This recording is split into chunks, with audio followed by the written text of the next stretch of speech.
السلام علیکم ورحمۃ اللہ وبرکاتہ۔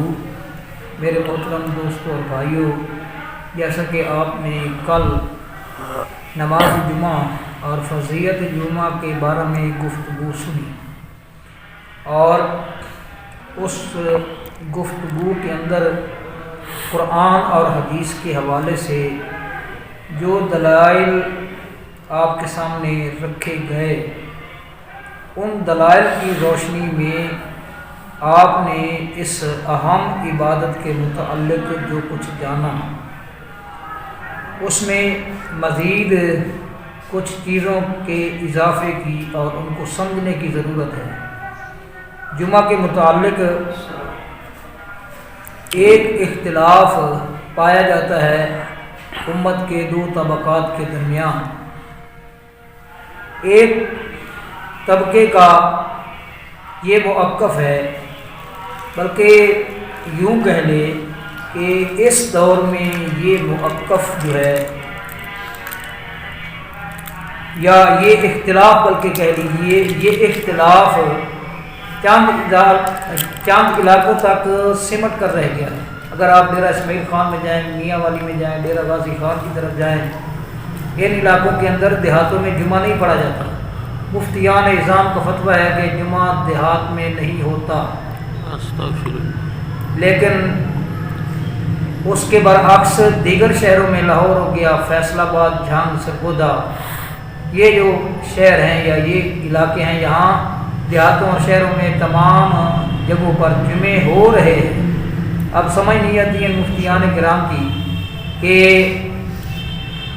بعض علاقوں کے اندر وہی چیز ان کے لیے جائز ہو گئی ہے اور بعض علاقوں کے اندر ناجائز ہو گئی ہے، تو اس میں کیا اس کی وجہ ہے؟ وہ دلیل دیتے ہیں جو لوگ اس بات کے قائل ہیں کہ جمعہ دیہات میں نہیں ہوتا، بلکہ انہوں نے اس کے لیے کچھ شرائط بھی گنوا رکھی ہیں۔ تمام جو فقہ کی کتابیں ہیں، فتاوی شامی، رد المختار، در مختار، اور اس کے علاوہ بہشتی زیور میں علامہ اشرف علی تھانوی رحمہ اللہ نے اس بارے میں لکھا کہ جہاں 4000 لوگ رہائش پذیر ہوں وہاں جمعہ ہو سکتا ہے۔ 4000 لوگوں کی آبادی ہو، وہاں نائی ہو، موچی ہو، بڑھئی ہو یعنی ترخان ہو، اور اس قسم کے جو مزدور پیشہ لوگ ہیں وہ ہوں، تو پھر جمعہ ہو سکتا ہے، ویسے نہیں ہو سکتا۔ دلیل کیا ہے؟ دلیل وہ دیتے ہیں، اللہ نے فرمایا ہے یا ایھا الذین آمنوا اذا نودی للصلاۃ من یوم الجمعۃ فاسعوا الی ذکر اللہ وذروا البیع، کہ جب جمعہ کی نماز کے لیے بلایا جائے تو تم اللہ کے ذکر کی طرف جلدی کرو اور خرید و فروخت چھوڑ دو۔ وہ کہتے ہیں کہ خرید و فروخت چونکہ منڈیوں میں ہوتی ہے اور منڈیاں شہروں میں ہوتی ہیں، اس لیے جمعہ شہروں میں پڑھا جائے گا جہاں منڈیاں موجود ہیں، خرید و فروخت کے مراکز موجود ہیں، منڈیاں موجود ہیں۔ اب اگر اس بات پر توجہ دی جائے تو خرید و فروخت ابتدائی طور پر تو منڈیوں میں نہیں ہوتی ہے، خرید و فروخت کی ابتدا دیہاتوں سے ہوتی ہے، فصلیں دیہاتوں میں اگتی ہیں، اور بیوپاری جو منڈیوں کے ہوتے ہیں وہ وہاں دیہاتوں میں جاتے ہیں، وہاں سے وہ اناج خریدتے ہیں۔ جو کسی علاقے کے اندر اناج ہوتا ہے، کسی علاقے میں گندم ہوتی ہے، کسی علاقے میں یہ منجی ہوتی ہے، کسی علاقے میں کھجوریں ہوتی ہیں، کسی علاقے میں آم ہوتے ہیں، جو فصل بھی کسی علاقے میں ہوتی ہے، بیوپاری جو ہیں، سوداگر جو ہیں، وہ جاتے ہیں وہاں، اور وہاں دیہاتوں سے وہ ساری چیزیں خرید کر لے کر منڈیوں میں لے آتے ہیں۔ اور اس کے علاوہ بھی دیہاتوں کے اندر بھی جو ضروریات زندگی ہے، یعنی جو زیادہ تر جن کی ضرورت پڑتی ہے جن چیزوں کی کھانے پینے کے حوالے سے، وہ سودا سلف کی دکانیں دیہاتوں میں بھی موجود ہوتی ہیں اور خرید و فروخت وہاں بھی ہوتی ہے۔ تو اس لیے یہ کہنا یا خرید و فروخت کو شہروں کے ساتھ اور منڈیوں کے ساتھ مشروط کر دینا، اس کا کوئی دلیل اس کی نہیں ہے۔ اس کا کوئی جواز نہیں ہے۔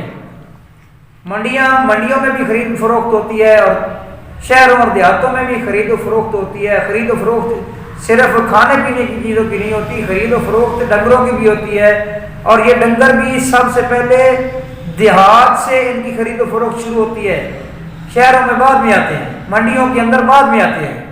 اس لیے، اور دوسری بات یہ ہے کہ نبی کریم صلی اللہ تعالیٰ علیہ وسلم کے اوپر جو آیت کریمہ نازل ہوئی ہے یا حکم نازل ہوا ہے، اس کی تعبیر اور تشریح نبی کریم صلی اللہ تعالیٰ علیہ وسلم سے زیادہ کوئی نہیں جانتا۔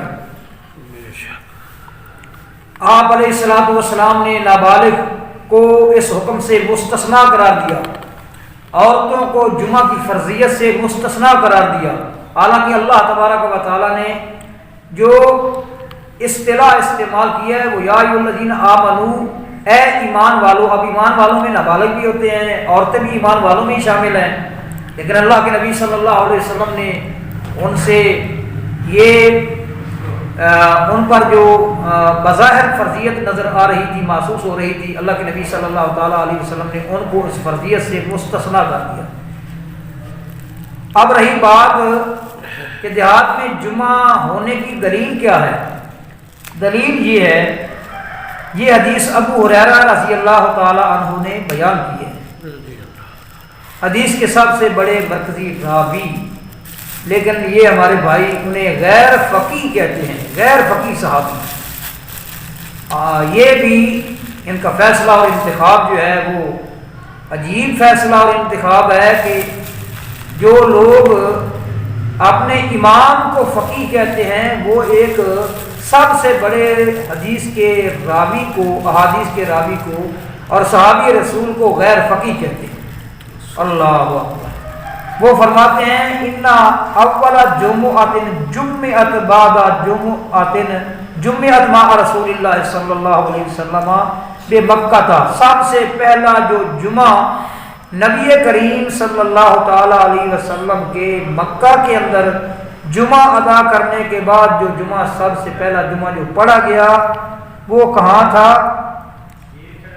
وہ تھا جمعۃ بجوافہ بالبحرین، یہ جس کو آج کل لوگ کہتے ہیں بحرین، بحرین نہیں ہے نام اس کا، اس ملک کا بحرین ہے۔ بحرین کے ایک دیہات میں، بحرین کے ایک دیہات کے اندر جو دیہات کے عبد القیس کی بستی کے نام سے مشہور تھا، اس کے اندر یہ جمعہ ادا کیا گیا ہے۔ اور یہ بھی احادیث کے اندر، سیرت کی کتابوں کے اندر یہ چیز بالکل واضح طور پر موجود ہے، اور یہ کوئی بھی کسی مکتبہ فکر سے تعلق رکھتا ہو، اہل حدیث ہو یا دیوبندی ہو، بریلوی ہو، شیعہ ہو، مالکی ہو، شافعی ہو، حنبلی ہو، حنفی ہو، تمام کے نزدیک یہ بات متفقہ ہے کہ اللہ کے نبی صلی اللہ تعالیٰ علیہ وسلم نے پہلا خطبہ قبیلہ بنو سالم کے اندر دیا، اور نبی کریم صلی اللہ تعالیٰ علیہ وسلم کے اس خطبے کے اندر 100 افراد شامل تھے۔ اب ایک طرف سبھی مان رہے ہیں کہ 100 افراد کو اللہ کے نبی صلی اللہ علیہ وسلم نے جمعہ پڑھایا۔ اب یہ تو ہو نہیں سکتا کہ آبادی بہت زیادہ ہو اس جگہ کی، اور جو لوگ نبی کریم صلی اللہ تعالیٰ علیہ وسلم کے منتظر تھے، پہاڑیوں پر چڑھے ہوئے تھے، کھجوروں کے درختوں کے اوپر چڑھے ہوئے تھے، گھروں کی چھتوں پر چڑھے ہوئے تھے، جب اللہ کے نبی صلی اللہ علیہ وسلم نے جمعہ پڑھایا تو وہ لوگ جمعہ کے اندر شامل نہ ہوں، یہ نہیں ہو سکتا۔ معلوم ہوتا ہے اس کی آبادی ہی انتہائی محدود تھی اس جگہ کی، اس محلے کی، جہاں اللہ کے نبی صلی اللہ علیہ وسلم نے پہلا پڑاؤ کیا اور پہلا جمعہ پڑھایا۔ اس لیے یہ 4000 آبادی والی، اور یہ نائی ہو، بوچی ہو، درخان ہو، فلاں ہو تو وہاں جمعہ ہوتا ہے، یہ بالکل ڈھکوسلے ہیں۔ بلکہ جس علاقے کے اندر میں میاں والی کے علاقے کے اندر رہا ہوں، اس علاقے کے اندر جس گاؤں میں میں خطیب رہا ہوں، اس گاؤں والوں نے جب جمعہ شروع کیا تو مفتیان جو تھے وہاں کے، وہ ان کے پاس گئے، انہوں نے کہا دیہات میں جمعہ ہوتا نہیں ہے، لیکن اب آپ نے شروع کر دیا ہے، اس لیے اب اس کو ختم نہیں کرنا۔ یہ عجیب فقاہت ہے کہ جہاں ایک چیز ہوتی ہی نہیں ہے وہاں اگر شروع کر لی جائے تو پھر نہیں چھوڑنی چاہیے، پھر نہیں ترک کرنی چاہیے۔ یہ دوغلا پالیسی درست نہیں ہے۔ دوسرا اختلاف کیا ہے؟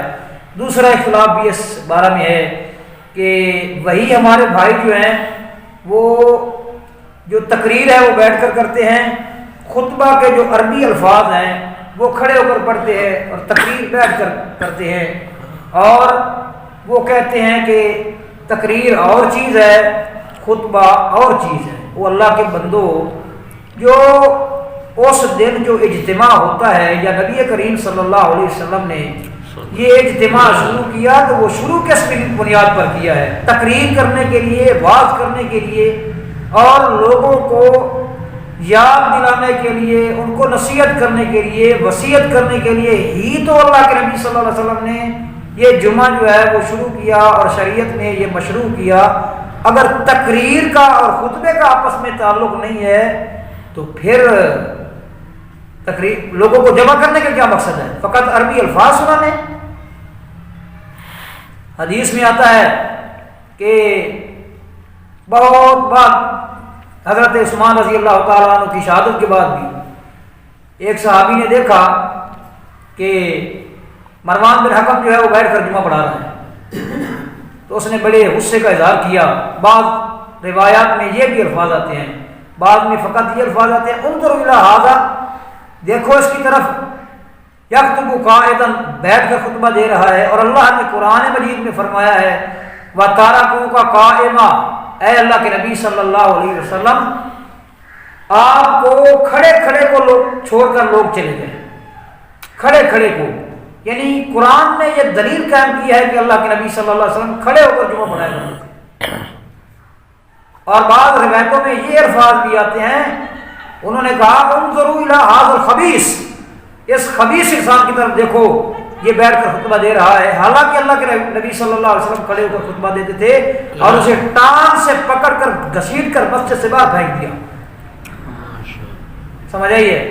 تو یہ دونوں جو اختلافات ہیں اس بارے میں، جو دوسری سائڈ والے ہمارے بھائی ہیں ان کی کوئی دلیل اس بارے میں، کوئی دلیل قابل توجہ اور مضبوط دلیل نہیں ہے۔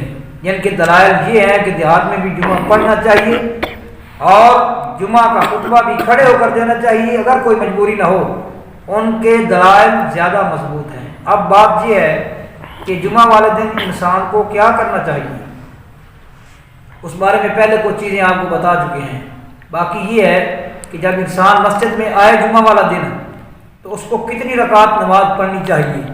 بھائی جو خطبہ شروع ہونے سے پہلے آ جاتا ہے نا، اس کے بارے میں کوئی قید اور کوئی شرط اور کوئی حد بندی نہیں ہے، وہ جتنی رکعتیں چاہے پڑھ سکتا ہے۔ آپ علیہ الصلوۃ والسلام نے یہ فرمایا ہے۔ اور جو انسان دوران خطبہ آتا ہے اس آدمی کے لیے یہ لازم ہے کہ وہ مسجد میں بیٹھنے سے پہلے جو تحیت المسجد کے جو نفل ہیں وہ لازمی طور پر پڑھے۔ حدیث میں آتا ہے کہ اللہ کے نبی صلی اللہ علیہ وسلم خطبہ دے رہے تھے اور ایک صحابی آیا، وہ آ کر بیٹھ گیا، تو آپ علیہ الصلوۃ والسلام نے اسے مخاطب کرتے ہوئے کہا کہ قم، کھڑا ہو اور 2 رکعت نماز پڑھ، اس کے بعد بیٹھ، اور پھر اس نے اسی طرح کیا۔ یہ 2 رکعت نماز اس کو جب وہ بیٹھے گا، دوران خطبہ آ گیا ہے تو 2 رکعت پڑھ کر بیٹھے گا۔ سلام پھرنے کے بعد کتنے نفل ادا کرنے چاہیے؟ یہ ہمارے جو بھائی ہیں نا، یہ جو ہمارے بھائی ہیں اہل الحدیث، انہوں نے بھی کئی معاملات کے اندر بالکل دھکا شاہی سے کام لیا ہوا ہے، اور دعویٰ تو یہ ہے کالا رسول اللہ کا، مگر کئی معاملات میں انہوں نے بھی اپنی مرضی کی ہوئی ہے۔ مثلا اللہ کے نبی صلی اللہ علیہ وسلم نے فرمایا کہ ایک مسجد میں دوسری جماعت ہو سکتی ہے، اگر پہلی جماعت ہوگی تو دوسری بھی ہو سکتی ہے۔ اب یہ لوگ کیا کرتے ہیں، وہ تو ہے نا جو رہ گیا ہے، جو لوگ رہ گئے ہیں بامر مجبوری بوجہ عذر نہیں شامل ہو سکے تو وہ دوسری جماعت کرا لیں۔ لیکن ہمارے بھائی کیا کرتے ہیں، جلسوں پر میں نے عام طور پر دیکھا ہے، جماعت ہو رہی ہوتی ہے، اندر بیٹھے ہوتے ہیں، وہ کہتے ہیں جی ہم اپنی کرا لیں گے. اللہ کے بندوں شریعت کو مذاق بنانے کا کیا ٹوک ہے؟ یہ بالکل درست بات نہیں ہے. اور یہ کیا کرتے ہیں جمعہ کے بعد زیادہ تر تو جو ہے وہ نفل جو سلام پھرنے کے بعد جو سنتے ہیں وہ پڑھتے نہیں ہیں, اور جو پڑھتے ہیں وہ دو پڑھتے ہیں. بھائی یہ بالکل غلط طریقہ کار ہے. اٹھائیں نا حدیث کی کتابیں, لوگوں کو حدیث حدیث حدیث حدیث کی دعوت دیتے ہیں اور خود حدیث پر عمل نہ کرنا. زیادہ تر تو ویسے چلے جاتے ہیں, اور جو پڑھتے ہیں وہ دو پڑھتے ہیں. اور اللہ کے نبی صلی اللہ علیہ وسلم نے فرمایا جس نے مسجد میں پڑھنی ہے وہ 4 رکعتیں پڑھے, اور جس نے گھر میں جا کر پڑھنی ہے وہ 2 رکعتیں پڑھی. یہ ہے صحیح طریقہ کار.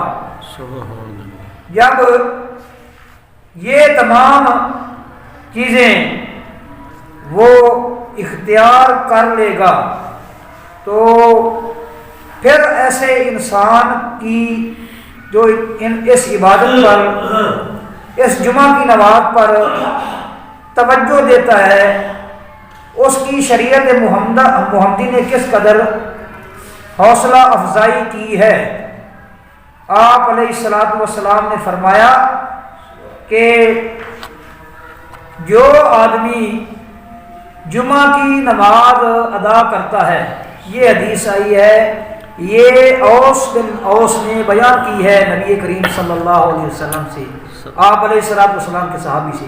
وہ فرماتے ہیں کالا, آپ علیہ الصلوۃ والسلام نے یہ فرمایا ہے من غسل واغتسل وغدا وابتکر ودنا من الامام, کہ جس آدمی نے اپنے جسم کو دھویا اور غسل کیا اور اس نے پہل کی, وابتکر اس نے پہل کی, اور بر وقت مسجد میں آیا, ودنا من الامام اور امام کے قریب ہو کر بیٹھا, ولم یلغ اور اس نے کوئی لغو بات نہیں کی,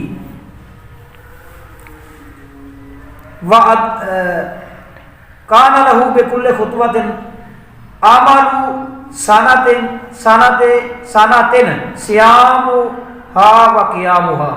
آپ علیہ الصلوۃ والسلام نے فرمایا کہ جو آدمی آتا ہے جس طرح کے اوپر بیان ہوا ہے ولم یلغو, اور وہ کوئی لغو بات نہیں کرتا, اس کے لیے ہر قدم کے بدلے 1 سال کے روزوں اور قیام کا ثواب اسے ملے گا. یہ اللہ کے نبی صلی اللہ علیہ وسلم نے فرمایا ہے. اور اس کے علاوہ وہ حدیثیں آپ نے سن رکھی ہوں گی, جو پہلی گھڑی میں آتا ہے اس کو اونٹ کی قربانی کا ثواب ہے, جو دوسری گھڑی میں آتا ہے گائے کی قربانی کا ثواب ہے, اور جو تیسری گھڑی میں آتا ہے اس کو مینڈے کی قربانی کا ثواب ہے, اور جو چوتھی گھڑی میں آتا ہے اس کو مرغے کی قربانی کا ثواب ہے, اور جو 5ویں گھڑی میں آتا ہے اس کو انڈے کی قربانی کا ثواب ہے. اس کا یہ مطلب نہیں کہ مرغے کی یا انڈے کی قربانی ہو جاتی ہے, مثلاً بتانے کا مقصد یہ ہے کہ جتنی دیر ہوتی جائے گی اسی قدر عمل جو ہے اس کے ثواب میں کمی ہوتی جائے گی, یہ مسئلہ ہے. اور جب امام کھڑا ہو جاتا ہے خطبہ دینے کے لیے تو فرشتے اپنے دفتر اپنے رجسٹر بند کر کے خطبہ شروع کر دیتے ہیں, سننا شروع کر دیتے ہیں. بعد میں آنے والوں کے نام درج نہیں کیے جاتے. اللہ سے دعا ہے کہ اللہ عمل کی توفیق کرے.